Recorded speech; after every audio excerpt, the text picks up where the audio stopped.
Hello, my name's Elizabeth, and I'm 24 years old. 3 years ago, I married the most beautiful person I have ever met, Abraham. He's such a kind and compassionate goofball who makes me feel amazing every day. Unfortunately, the same cannot be said for his mother, Natasha, aka my mother-in-law. She, for some reason, has always had it out for me since day one, and I get it. That's her precious baby boy, and she doesn't want to see him get hurt.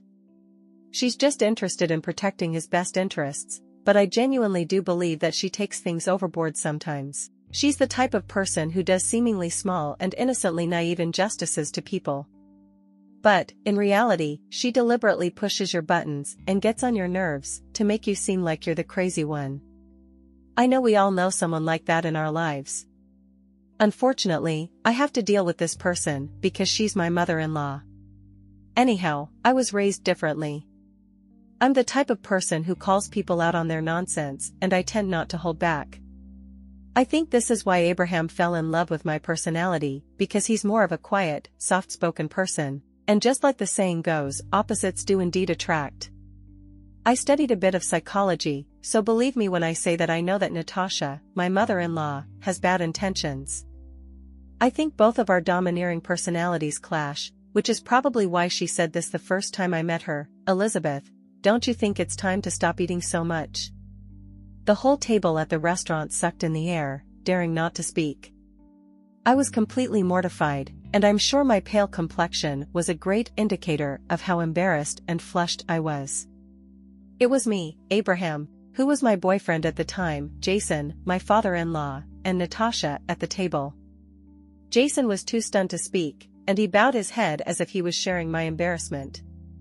Abraham was also feeling embarrassed, but he was also angry at his mother for saying that. He aptly berated her. Really, Mom? That is such an awful thing to say. She can eat as much as she wants to. Oh, no, sweetie. I didn't mean any harm. I just wanted to look out for you, you know? I've noticed that you've been gaining a lot of weight. Abraham has been showing me your photos from when you were younger, and you looked so much better than now. But I don't mean to be offensive, sweetheart. I'm just trying to give you some advice. I tried my best to remain calm as I didn't want to cause a scene. But my embarrassment quickly started to turn into irritation. Nonetheless, because this was my first time meeting the family, and I wanted to make a lasting impression because I absolutely adored Abraham, for the first time in a long time I held my tongue. I just smiled at her politely and thanked her for the unsolicited advice. Situations like that grew in frequency and strength as we got to know each other more. I genuinely believed that the taunting would stop at some point after she had determined that I was good for her son. But it only appeared to be getting worse.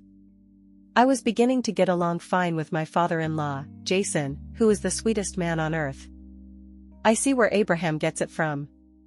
As much as I was growing closer and closer to everyone else in Abraham's family, Natasha appeared to be the only one who disliked me, and for no apparent reason as well. I even got introduced to Jack, who was Abraham's childhood friend. They grew up together. Kyla, Natasha practically considered him as a second son. Even though Abraham's whole heart was open to me, and it appeared as though his family accepted me with open arms, even his extended family, as well as Jack. It was just Natasha who had an issue with me. I'm so grateful for the love and support I managed to identify from the vast and overwhelming majority of Abraham's family. I received this love and support up until my wedding day, where my mother-in-law, of course, tried to do something conniving to get me to look bad on my special day. She made it a point to be as bothersome and as ridiculous as she could be. Honestly, she was acting like a bridezilla. No, her hair is supposed to be in an updo, just like how I did on my wedding day. I appreciate the help, Natasha, but I want my hair to look like this. I don't think so. You look so ugly. The bridal party gasped, but unfortunately, I was used to this, so it wasn't surprising. She quickly tried to rectify her mistake. Oh no, darling, no, I just mean that you can look so much better than you do now. And I would just like to say that I see a lot of myself in Elizabeth. She is such a bright young woman, and even though I look much better than she did at her age, I would like to say that she is beautiful in her way. Although my father-in-law managed to get my mother-in-law to stop her ruthless antics on the day, the pain and bitterness I felt remained. This was not in my nature to remain silent and unresponsive. I was losing my firecracker energy, this woman was slowly draining me, and it had to be put to an end. Fast forward 3 years to where the events of today's story take place. We were all sitting at the dining table of Abraham's childhood home, where his parents still live, on a Sunday night. My mother-in-law had ever so graciously invited us over, including Jack, meaning that it must have been something important she wanted to tell us all. Although I had my suspicions about her randomly making this dinner plan, which later on were affirmed, it was a pleasant surprise. At some point, the ball dropped, and this is the beginning of what turned out to be a very messy series of events. My mother-in-law started to garner everyone's attention as she had an important announcement to make. She pulled out a paper and started reading it. Attention, everyone. I have an announcement to make. As you all know, my birthday's coming up, and so I wanted to let you know what I've been planning for the very special day. I've decided that we're going to take a trip to Hawaii. The paper was a confirmation of the Hawaii trip. That sounds fantastic. What? That's amazing, Elizabeth. I've always wanted to go to Hawaii. Oh my goodness, this is great news. I'm so excited, I don't even know what to say. Thanks so much, Ma. Oh, actually, you're not coming. Honey, what are you talking about? This wasn't part of the plan. I made some last-minute arrangements and managed to cancel her ticket before they gave us extra charges. Oh, so my ticket was already bought, she just went ahead and canceled it? Why does this woman hate me so much? Mom, what are you talking about? Jack and I seemed to be the only ones silent in this whole situation, as a whole flurry of harsh words was exchanged back and forth. Eventually, after some poking and prodding for a decent enough excuse, Natasha finally stated, okay, fine. I'll tell you the reason why I thought it best that Elizabeth sits this family event out. As you all know, I'm getting a little bit older, and I've decided that I want the remaining years of my life to be centered on being around the people I care most about. Unfortunately, Elizabeth just doesn't belong on that list. Wow, Mom, really? What is wrong with you? Nothing is wrong with me. Don't you dare disrespect me. I'm just saying that, well, you know, Elizabeth can't be considered part of our family since she's not related by blood. Well, by that logic, then Jack shouldn't be able to go either, right? Since he isn't technically family, as you're stating. But we all know that's preposterous, and he is part of the family.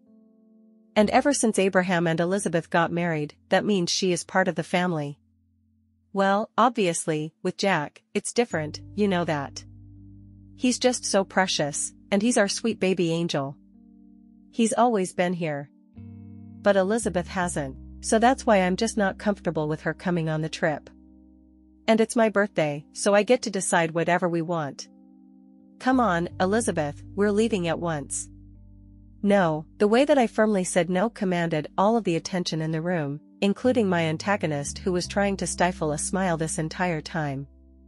But at that moment, she wiped it off her face. Natasha, you've made it clear since the beginning that you do not like me, and every day for the past 3 years, I have endured your insufferableness. You think we all don't see how you act? You think that we all don't notice that you're a narcissist, little girl? You better watch the way you speak to me. You are in my house. And not for long, I'm not. I'm just about to leave, actually. But not before I say this. I turned to my loving husband, who was looking at his mother with angry eyes. Babe, I love you with my whole heart, and I have tried to endure this for such a long time. But I see now that your mother will never accept me into this family, no matter how hard I try and no matter how many times I bite my tongue. You should go on this trip, you can't miss it. As much as your mother is crazy, she's still your mother, and you love her, and she loves you. So you have to go. Don't worry about me, I'll be fine. I then turned to my mother-in-law, whose mouth was agape because of what I just said. And as for you, unfortunately for you, I am in love with your son, and I am not going anywhere. You might think that you can push me away, but I will always be here. Even when you go to Hawaii, you will always be thinking about me because if I'm being honest, I think you're obsessed with me. How dare you? I should slap you right now. I'm not finished. You are obsessed with me. You're obsessed with tearing me down, and I cannot even imagine why, when all I've done is shown you kindness and patience, even when you didn't deserve it. But enough is enough. You don't want me to go to Hawaii with you? Fine. You don't think I'm part of the family? Fine, but I will always be here. As long as I breathe, I will always be here for Abraham, Jason, and even Jack. But never for you. At that moment, I realized that I finally shut her up. She left her mouth open as if she was searching for something to say, anything to say, but her mind wouldn't let her. Finally, I managed to keep her quiet. I said goodbye to the rest of the family members, kissed my husband on the cheek, and began to walk out. Let me drive you home at least. I can't let you take a cab. Please don't worry about me, babe. I love you, and thank you so much for loving me. But I'll be fine. You have a trip to discuss. Okay, if you say you'll be fine, and I'll believe you. Oh, don't forget your purse, right? My purse? I left it in the kitchen. Once I arrived, at some point, though Natasha went into the kitchen, I think to catch her breath after the whole situation. After being berated like that, I too would have done something similar. What do you want? Don't worry about me, sweetheart. I'm just here to collect my things. Well, make it quick. I want you out of my house. I can't believe you said those things to me. With that, she quickly stormed out. She was filled with so much anger that she didn't even want to see me out the door. At that moment, I scoffed at her ridiculousness and reached for my purse when I noticed a piece of paper next to it. My eyes glanced over it and noticed that it was Natasha's handwriting. I believed at the time that it must have been a piece of paper detailing the itinerary for the trip, because I was feeling slightly bitter about not going. I wanted to take a peek and see just how much fun I'd be missing out on. I grabbed it and began to read the paper. Dearest Jack, you know that you have always been like a son to me, and you know that I love you dearly. Oh, so this is a letter to Jack, a bit strange, but I guess it's thoughtful. For some reason, my curious eyes began to read further. And the love and care you have shown for me throughout the years will never be forgotten. I hate to admit it, but even when it comes to my son Abraham, I feel as though the love we once shared is no longer there. Wait, what is she saying? She loves Jack more than she loves Abraham? That simply couldn't be. I continued to read the paper, and with each new line, I got more astonished at what I was reading. I simply couldn't believe it. There was a lot to unpack, and even though it wasn't my place to read that letter, I'm really glad that I did.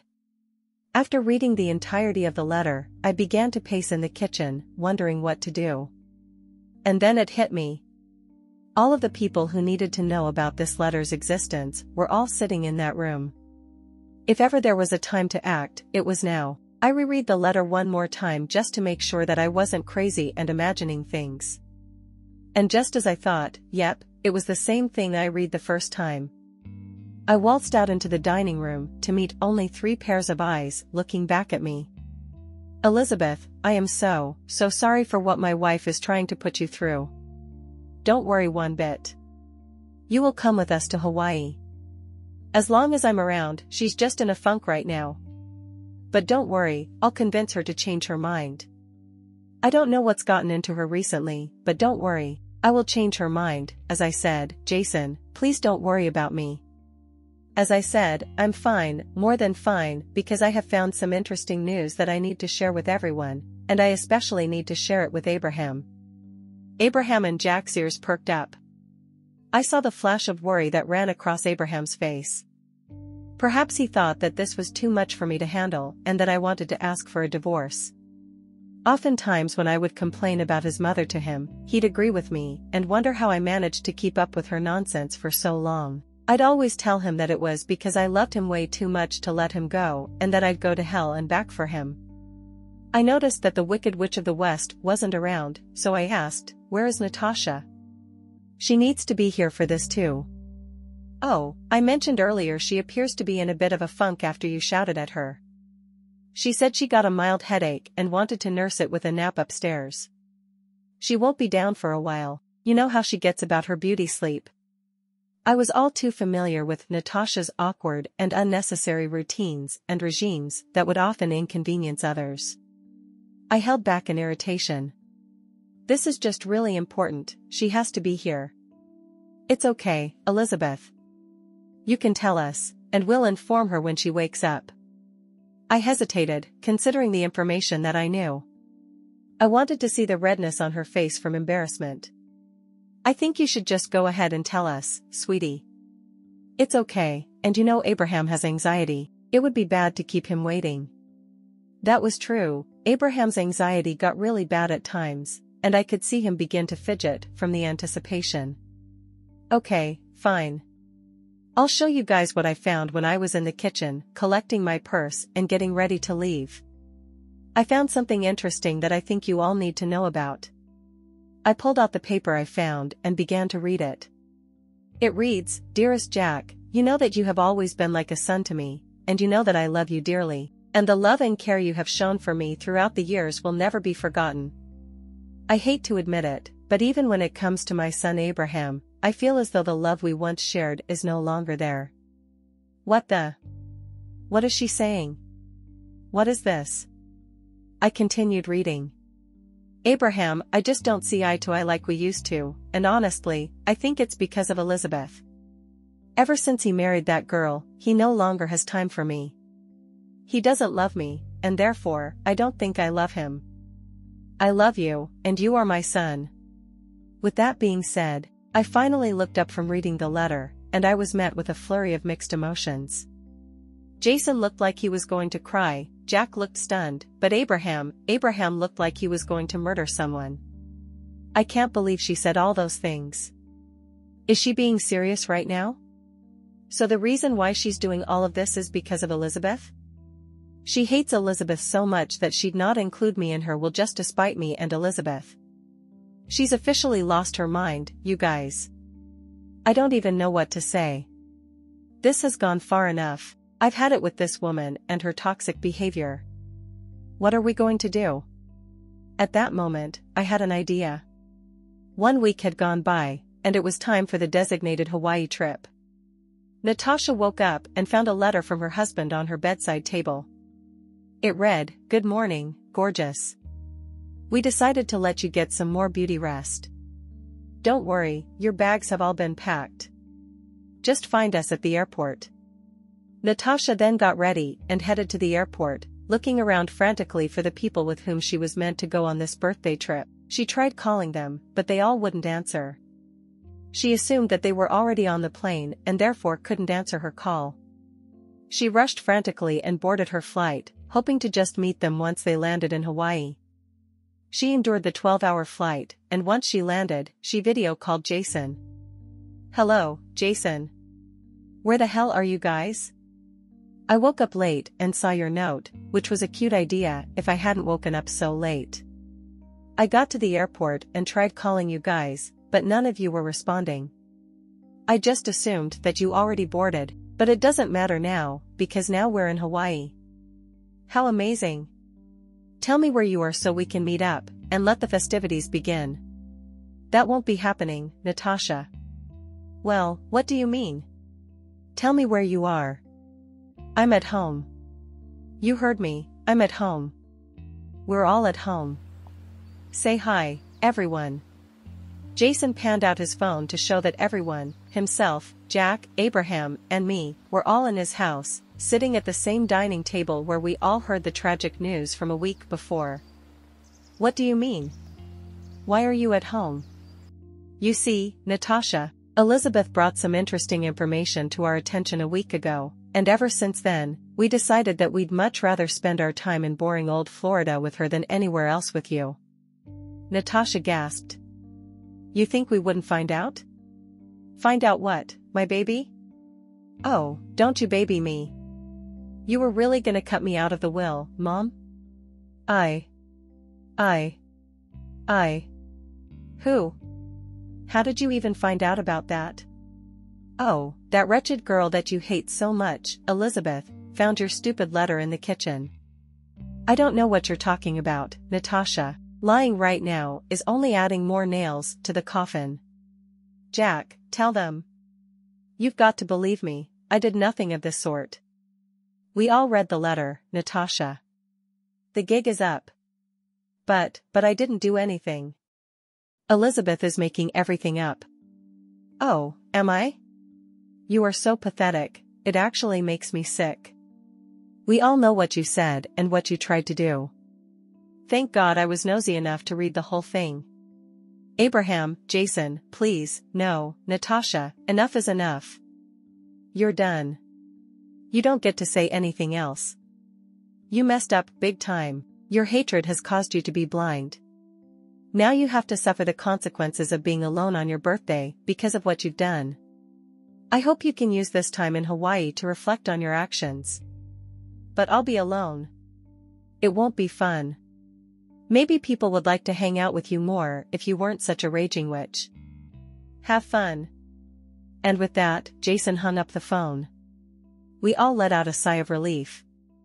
When I was the first person to start laughing, eventually Abraham joined in, and before we knew it, we were all bursting with laughter and cackling at the dining table, just laughing at how crazy the situation was. The look on her face once she realized the gig was up was hilarious. Her face turned pale, all the blood drained from her face. I could tell that that was the first time in a long time that she felt embarrassed. Natasha had to spend her vacation alone, often calling Jason to see if he, at least, would come and join her because canceling the reservations she made would be expensive. But every time he kept denying it, he said that when she comes back, they were going to have to implement some ground rules that were to be followed if she still wanted to be married to him. Natasha began to be very apologetic and frantic, a complete 180 from what she normally acted like, which was honestly surprising. Abraham also mentioned that if Natasha still wanted to be in his life, she had to drastically change her attitude. Otherwise, he was ready to walk out of her life forever. Their relationship is still rocky, and Abraham said that if Natasha ever disrespected him ever again, even if it's the smallest snide remark she could make, he would cut her off completely, the same way that she was planning on cutting him off. As for Jack, he thought it best to stop being so nice to Natasha, as it was clearly enabling her toxic behavior. So not only did Natasha end up spending a miserable time in a beautiful place, but she also risked losing the three most important people in her life. She now has very rocky relationships with all of them, and she has to change to be better. As for me, I messaged her and told her that I need time to see if I'm going to forgive her for all of her injustices. And she was apologizing and begging for me to talk some sense into the men in her life. I obviously refused, stating that this is the bed she made for herself, and now she has to lay in it. And even to this day, Natasha is still trying to mend the very broken relationships that she caused. I just hope that she learned her lesson. In conclusion, the tumultuous relationship between Elizabeth and her mother-in-law, Natasha, reached a breaking point when Natasha's manipulative actions were exposed. The attempted betrayal and subsequent consequences led to strained relationships and self-reflection for everyone involved.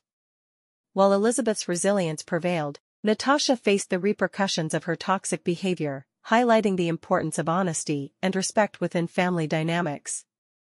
The experience served as a catalyst for change, leaving a lasting impact on the characters' lives and underscoring the significance of understanding, forgiveness, and personal growth.